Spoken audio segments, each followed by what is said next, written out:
Kondisi seorang ibu dan anak yang jasadnya mengering di Puri Cinere, Depok, Jawa Barat nanti akan kami ulas lebih mendalam bersama dengan narasumber Reza Indragiri yang juga merupakan psikolog forensik. Namun sebelumnya kita ke kabar berikut ini mengenai suara umat Nahdliyin yang menjadi rebutan 3 poros yang akan bertarung dalam Pilpres 2024. Pendekatan pada tokoh-tokoh NU gencar dilakukan demi mendapatkan dukungan suara sekitar 100 juta warga Nahdliyin.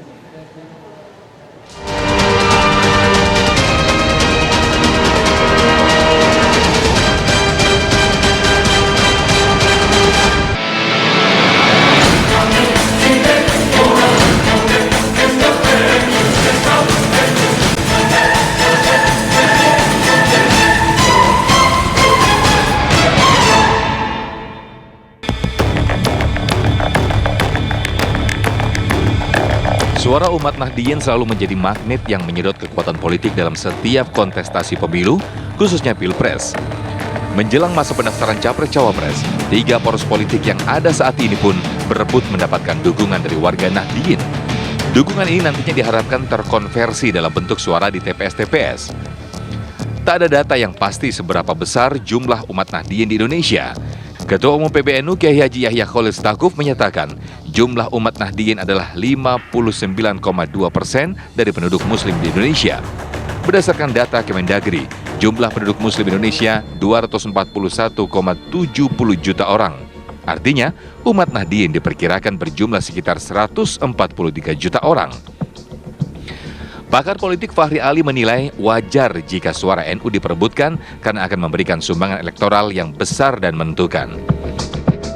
Nah, Nahdliyin ini jumlahnya itu kasarnya diperkirakan sekitar 90 juta di seluruh Indonesia.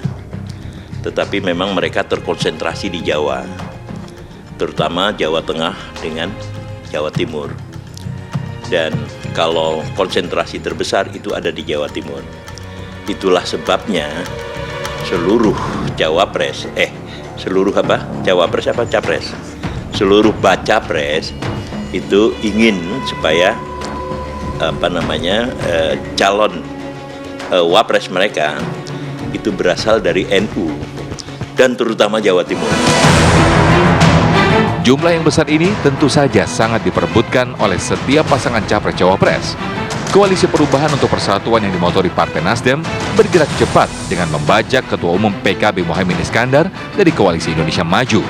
Pasangan Anies Muhaimin resmi dideklarasikan untuk bertarung di Pilpres 2024. Saya katakan tadi sebenarnya yang dikejar oleh baca pres ya, itu adalah memenangkan pertarungan di Jawa Timur. Gitu. Jadi semuanya orang mengejar itu gitu. Jadi keterpilihan ya Muhaimin Iskandar sebagai calon ya wakil presiden Anies Baswedan itu lebih merupakan sebuah kalkulasi politik gitu. Bukan merupakan kalkulasi ideologis. 2 poros lain juga tak mau kalah cepat. Mereka terus menjalin komunikasi dengan tokoh-tokoh NU.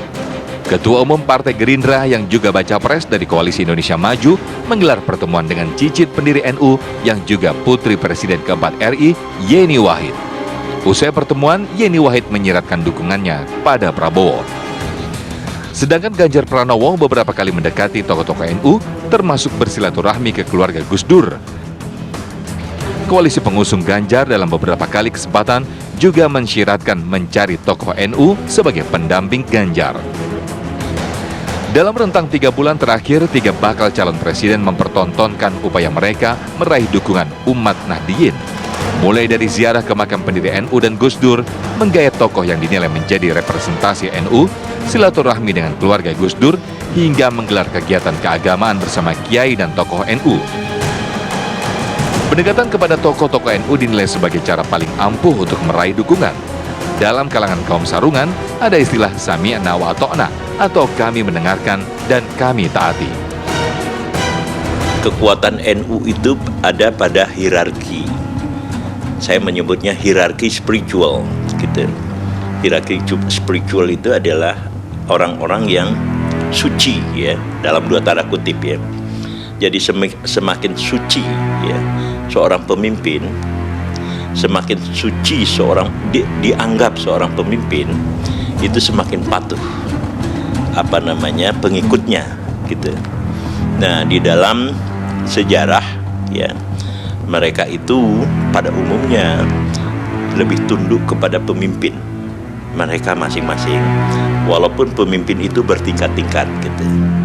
Maka secara hipotesis bisa dikatakan, siapa yang mendapat simpati NU, maka mereka akan mudah mendapatkan pengikut, mendapatkan pendukung, mendapatkan hal apa saja, asal ya para orang suci ini tadi itu memberikan endorsement-nya.